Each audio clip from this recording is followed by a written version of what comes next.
or a degree honoris causa to a member of the community who is among a select few who have made significant difference in the life of our community.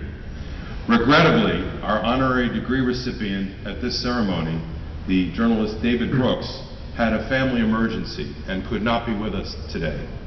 We will therefore award his degree at a later date.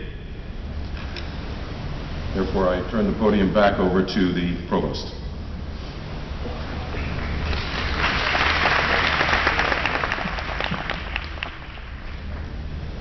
It is now my great pleasure to introduce this year's commencement speaker.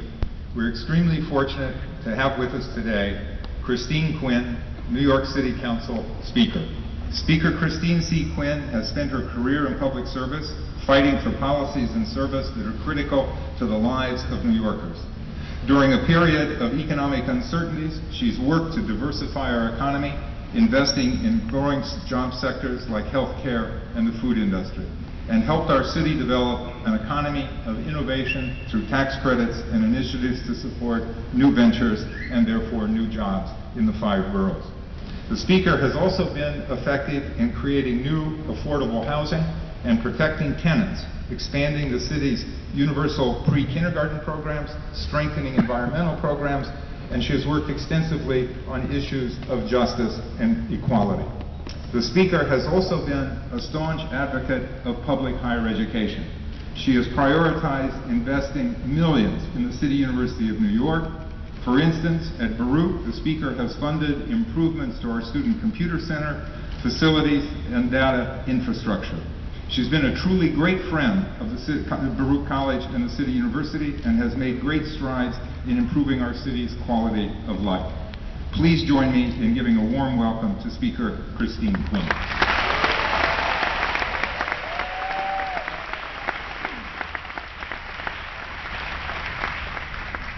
Thank you very much, Provost, and thank you, President Wallerstein. I want to thank Vice Chancellor Jobrin very much, and also your CUNY trustee, Joe Loda, who is our terrific new chair of the MTA. If anybody had any trouble getting here, he's going to stick around afterwards. You can take him through what the problems were, was it too hot, any litter. He's happy to do that. I also want to congratulate Deborah Vovovic, your valedictorian, who gave a really very inspiring speech and a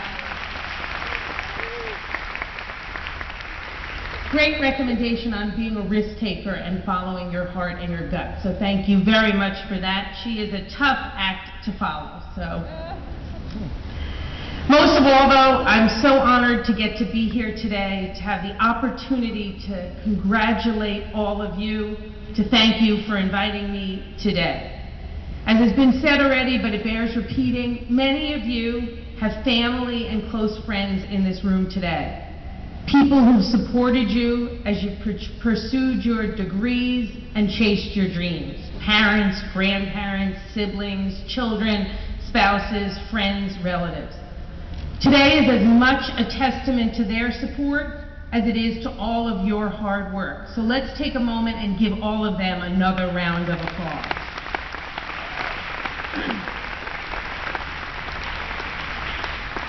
I ask for that round of applause in particular because I've been very lucky to have my father remain an incredibly active part of my life and my professional career. He's volunteered on every campaign I've ever had, stuffing envelopes, making telephone calls. He's 85 years old now. When I ran the first time in 1999, we had him call every senior citizen in the district. I would literally hear him say, "I don't agree with her either. But if she loses, she's unemployed and I'll have to pay her rent." Great, I'll mark you as a yes vote. Since becoming Speaker, he comes to City Hall every day, where he serves as what he calls an unpaid and unlistened to advisor. But he's listened to more than he thinks. I mention these stories just to remind all of us to be grateful for and to be good to our family and friends. The people who've been with us on every step of our journey and will always be there with us, even when we haven't asked them to come and stand with us. They're the same individuals who'll follow us every step of our way, cheering us on. But you know, they're not the only people who believe in each and every one of you. The truth is that as you sit here today, CUNY and Baruch College graduates, the entire city of New York believes in you. The entire city of New York is counting on you in more ways than you can probably imagine. Now, I don't need to tell anyone in this room that our city, our world, our nation are still reeling from the effects of the recession.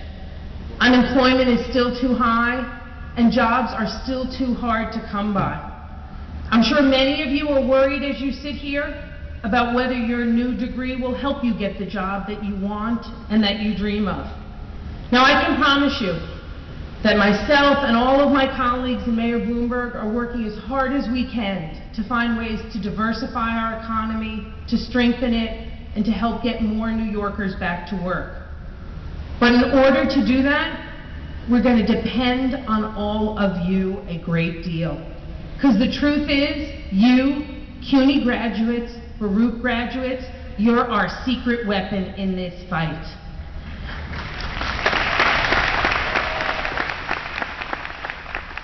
Now, I say this not to put undue pressure on you, but I say it because it's the truth.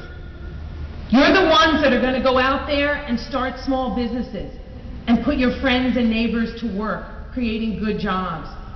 You're the ones who will dream up that next great startup, discover the next great invention or device that'll turn into a billion-dollar industry and have a better launch on Wall Street than Facebook. I'm just saying, those Stanford guys got nothing on you, is all I'm saying.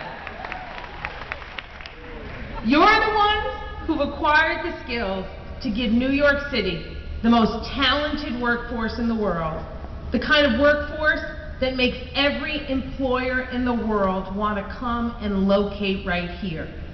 And I'm speaking in part as a New York City employer. I can tell you we love to hire CUNY graduates at the City Council. And in particular, Baruch is one of our leading CUNY institutions.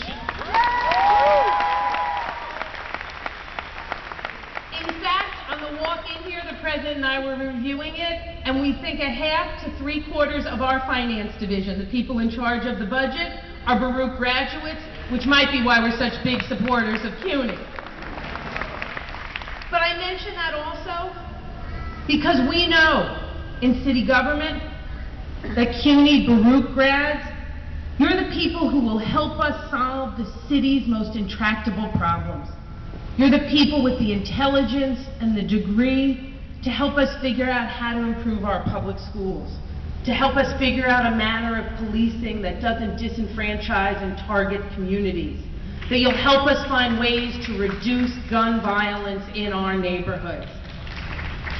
Now, whether you've studied economics or psychology or public policy or music or mathematics, all of you have the skills and ideas and talents to share with your fellow New Yorkers. And in fact, being a New Yorker is one of your most important characteristics. All of you are New Yorkers. Some of you are lifelong New Yorkers. Some of you have come here more recently. But when you take that Baruch diploma in your hand today, you are all as much a New Yorker as anyone who was born and raised in any of the 5 boroughs. Why? Because I know, as Baruch grads, you're invested in our city. You're invested in our communities. You're invested in our neighborhoods. You're invested in making our city a better place and in solving the problems I listed and in other problems. That investment translates into an incredible work ethic, an incredible dedication to our 5 boroughs. As I've said, the Baruch grads who work with me at the City Council are some of the most talented and hard-working people I have ever had the honor of serving with. But on top of that, most of you have had to deal with challenges beyond those of most college students. You've juggled tests and classes with family responsibilities, with job responsibilities, with child care responsibilities. And what does that show me? It shows me that Baruch grads don't shy away from a challenge. You know how to overcome adversity because you've done it time and again. trust me, those are the exact qualities every employer in New York City is looking for. Now, that doesn't mean it's going to be easy. It doesn't mean you'll land your dream job right away. You know, when I graduated from college, I knew I wanted to be a political organizer. But at first, the only job I was able to find was as an administrative assistant for a group called the Friends of Channel 13. They were a group that raised money for local public television. It wasn't a bad job, but it wasn't my dream job. So any free time I had then, I spent making cold calls to government and political officials all over town. I'd ask anyone who would return my call if they had job openings, or they knew anybody who had jobs openings, or if they heard there might be a job opening, or if they'd just be willing to meet me for coffee. And one of the people who was willing to meet me for lunch suggested I subscribe to a particular newsletter put out by the Association for Neighborhood and Housing Development, a resource you probably wouldn't have found on your own. He said it had good job openings. I took his advice, and I ended up finding a job at the Association for Neighborhood and Housing Development, doing exactly the kind of housing and tenant organizing I had dreamed of. Now, while I was waiting to hear back about that job, I got offered another job, a job in media. Another good job, but not the job I was dreaming of. I was torn. Should I take that job I had, or should I wait to see if that real dream job I wanted was out there? In the end, I did something much like your valedictorian that is difficult, but is really important. I followed my heart and I followed my gut, and I held out and I waited, and I got that housing organizer job. And I didn't just get a job. I got a job that set me on a path towards a 2-decade-long career in politics and government, the career I had dreamed of. It led me to start working as chief of staff for then council member Tom Duane, and ultimately replacing him on the city council. And I learned some important lessons from those first experiences, lessons that have helped me in every step of my career. First, seize every opportunity that comes in front of you, no matter how small it may seem. You never know who you're going to meet from that opportunity, how they may assist you in getting the next job, or how you may assist them, or how you might meet someone who will become a lifelong friend and mentor. Also, I learned, whatever you're doing, do it the best you possibly can. Show up first and leave last. Always be the most prepared person in the room, no matter what. And make every action you take show our city and the world just how talented, how valuable, and how amazing you are as a Baruch graduate. Second, don't be afraid to take a chance or to hold out for the thing you really want. Don't be afraid to follow your gut every single time. Finally, never hesitate to ask people for help, or if you can just pick their brain. Every single person who has what you think of as a big or important job sits where they are now because someone helped them along the way, advised them, took them under their wing. It's too long a list for me to tell you all the people who did that for me. And when you've had that support, you really want to pay it back. But the only way you can pay it back is if somebody asks you for help. So don't ever be afraid to ask. You're actually doing the person you're asking an enormous favor, and you're paying them a tremendous compliment. And don't think for a second people in high places don't like to get compliments all the time. Now, I'm going to wrap up so this speech doesn't take longer than your entire time at Baruch did. But I want to close, it's not that funny, I want to close with a final piece of advice. You're going to leave here today, and some of you are going to go straight into the workforce. Some of you will get master's degrees or PhDs. And whatever your path, whatever you choose, you're going to meet lots of people in your travels. And most of them are going to be extremely supportive of you. But some, for reasons I just don't understand, will take the opportunity to tell you the things you can't do, and all the reasons they think you can't do it.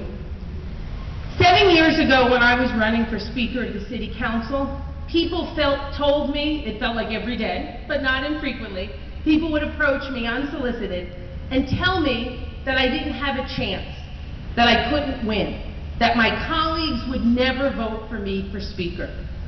They'd say I couldn't win because I was a woman. They'd tell me I couldn't win because I was too progressive. They'd tell me I couldn't win because I was from the west side of Manhattan.